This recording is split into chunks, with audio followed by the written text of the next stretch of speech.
I'm gonna show you guys how to set up a tip up for lake trout from the beginning. We got 20 pound and we have a tip up that I've never ever used before. It was given to me. I'm not a tip up guy, I'm a jig guy, but I'm gonna show you guys how I set it up. And I get a question asked quite often, do you set up tip ups like kind of off camera? Because I never ever show it. The answer is no, because I really like to jig, I like to stay active with the fish. I only set up tip ups or finicky foolers when I have clients with me to get that second line down. We're only allowed 2 lines here on our lake trout lakes. So let's go through the whole process. Now currently we're fishing in 50 feet of water. Now this is, I just picked this up at the local bait shop. I have no idea how old it is, but it's Mason tip up ice fishing line, braided nylon, and it's 20 pound, I got 100 yards. Now most lake trout tip ups have a bigger spool than your shallow water tip up. So this one's a lot shallower or a lot smaller spool, because what lake trout tend to do, and I've seen it on live scope, they'll hit a bait and they'll just keep on trucking. They literally grab it and just keep on going, especially if you're using smaller bait. I've seen them hit like the absolute afterburners after they hit something alive just to get away and like steal it. So we want to make sure that our spool is spooled up as much as possible. So let's do that. So I know they sell this in all different brands. I don't have a brand specific of which one I use. The color doesn't really matter of the line because we're gonna stay away from keep this line away from the lake trout using a leader. So first thing we're gonna do is we're gonna tie an arbor knot in the line. So we just do a normal overhand knot. And I'm trying to do this pretty quick so you guys can do that. And I'm gonna pull up a picture right now of an arbor knot because it's hard to show on camera without it being super close. So we have a knot on the end. This came undone. We have a knot on the end, that's just to prevent the arbor knot from slipping.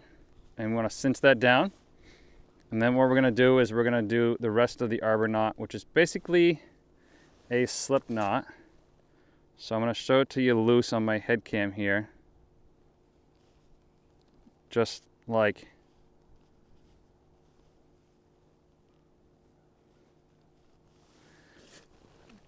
that. Can you guys see that? And I'm going to cinch that side down. Now that's our arbor knot. We're going to slip it over the arbor and we're going to pull tight. And we can cut that little extra tag off we have in there, just so it doesn't get tangled up. Worst thing we can have is getting a line tangled because we're being lazy. Because this line will stay on here for years and years. Doesn't really go bad as far as I'm concerned. And then what we want to do is we want to set up our tip up completely. Because this is a mistake that I've made. I've had other people that use just tip ups and they make the same mistake. And it's really embarrassing to reel your spool up backwards. So we want to make sure our flag is set just like this. And we want to cinch that knot down again. And we want to do a couple laps here to make sure that our spool is set up properly. And when I pull it, our flag goes off. So we're doing it the right way. Now this is going to take me like 400 hours to do, but luckily I brought a drill and I won't show you guys how to do that, but it's the same concept. Spool this all the way up as much as you can. Leave probably 1/8 of an inch away from the top of the spool just so you can have leader and stuff on there. And then we're just using literally the chuck right here to spool this up.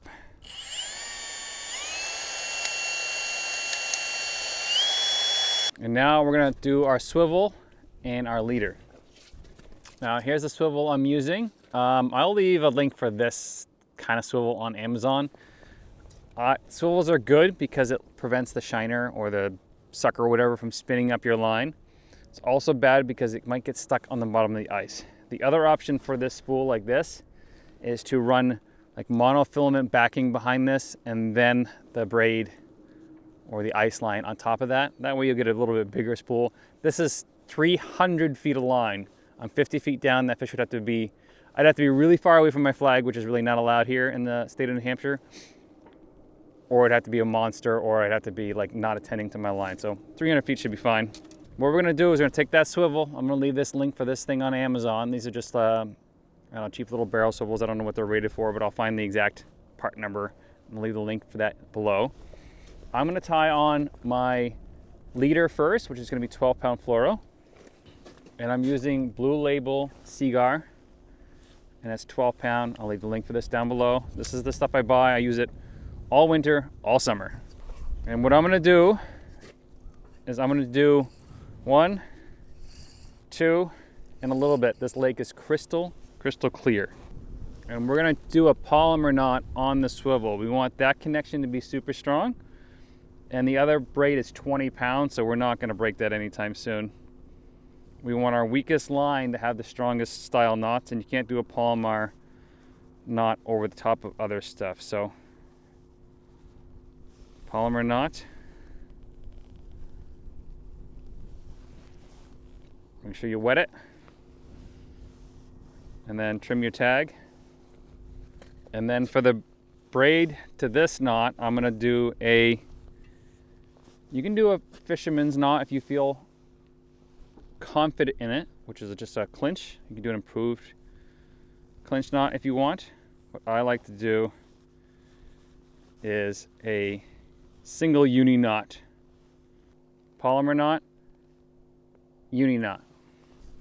We'll wind this up here so we can not make a mess. Now they make all sorts of really expensive traps, so jack traps, heritage traps, Indian I think is another type of trap.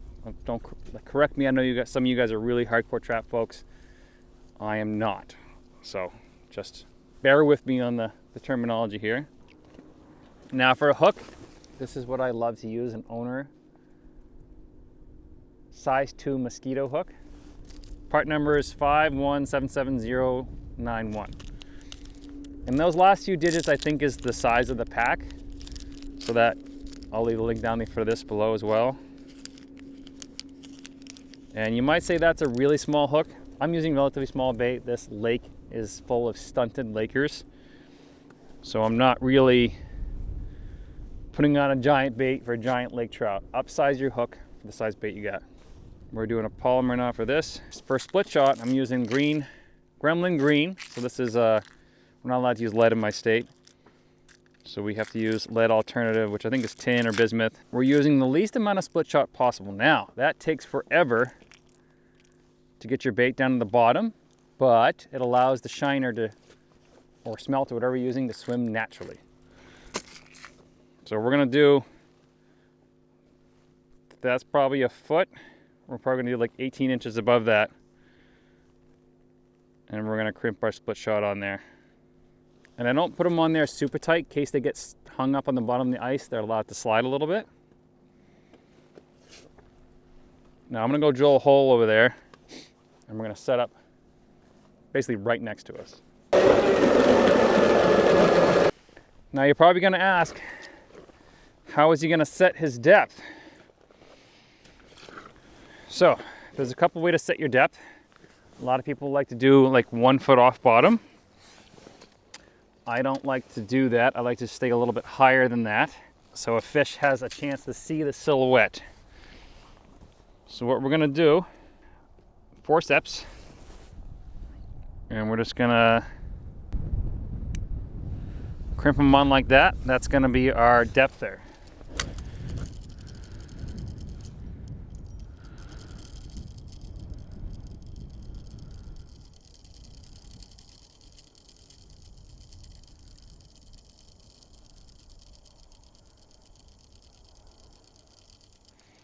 And we're in 50 feet of water here. So that's my bottom right there, obviously. So what we're gonna do is I want to stay about 6 feet off bottom. So I'm gonna pull an arm length and a little bit, step on my line. I'm gonna wind up the rest of that by hand here. Hopefully the head cam's catching all of this.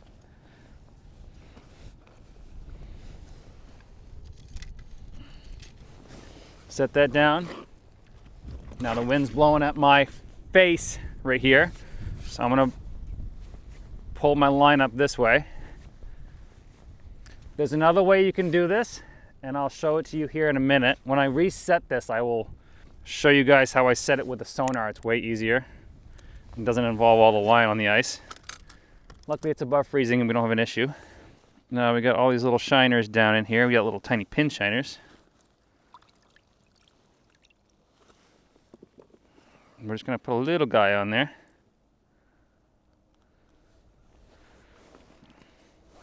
Hook's pretty much bigger than he is.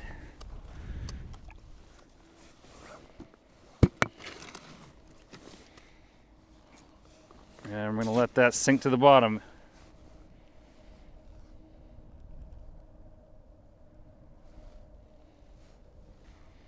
Now for lake trout, weeds aren't really an issue, but using a sonar for like bass and stuff like that, so you're staying out of the weeds, is a little easier. Or staying out of rocks, you might be in between some rocks, so I always try to vary on the high side than the low side. So the way I was initially taught to put a marker on your line was to one, thread a button on there, which is a giant pain in the butt, or two,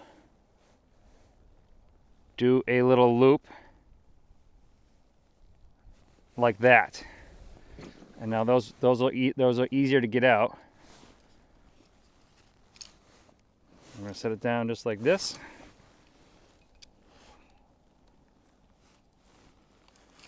And this trap is really old, so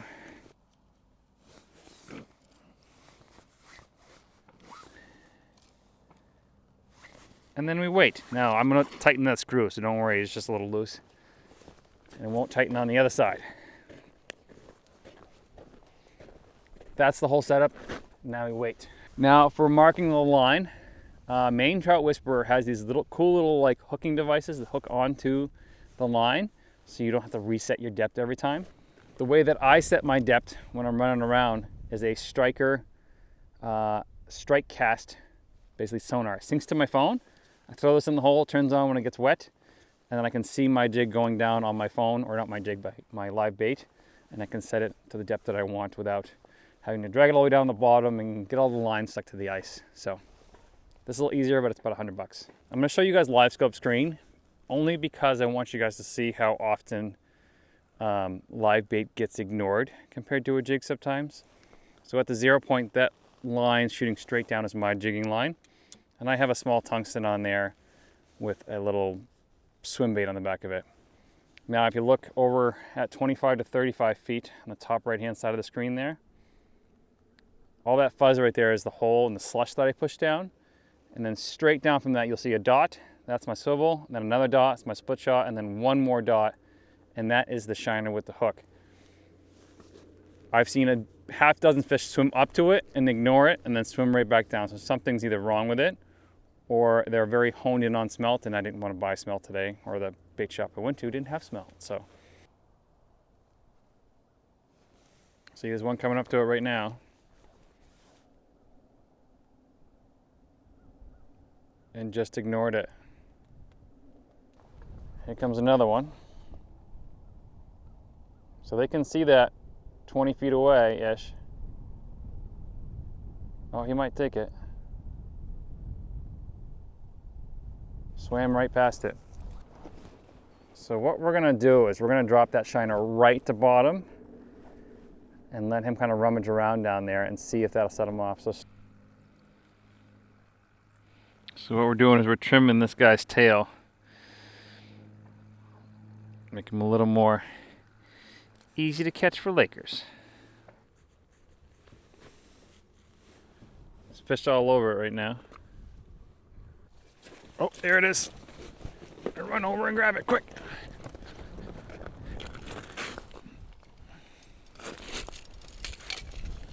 Firm set hook. Hook set. And we're going to play that line downwind here.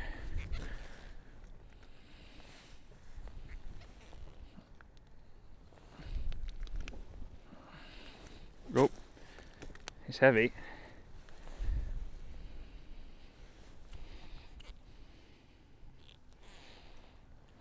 And then we're going to do hand over hand here.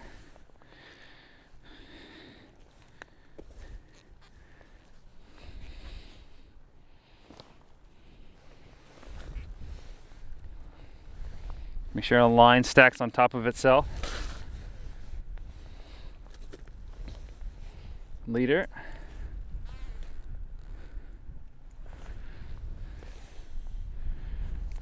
Oh, and then they get towards the hole, they're gonna burp and they're gonna run, so be prepared for that. Let that line slip through your hands while keeping tension on them. Normally a rod and drag will do this.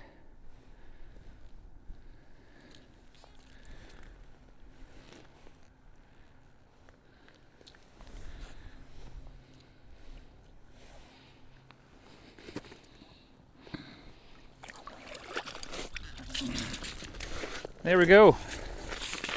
Laker on the tip up, folks. But there he is. First one on the tip up. Pretty one.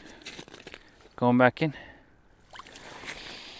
All right, that's how you set up a tip up to catch lake trout. Now, it took us to make that shiner easier to eat. I trimmed the tail of the shiner just so it's not so spunky and lake trout don't have to work so hard.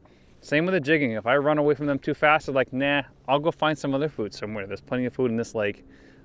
Great population of smelt or forage in this lake. So that's it. I'm gonna leave the link for all of the stuff below, even a tip up off Amazon, so you guys can buy and set up stuff right online. Thanks for watching. If you want to see more lake trout how-to content, either click here or here, and I'll see you on one of those next videos.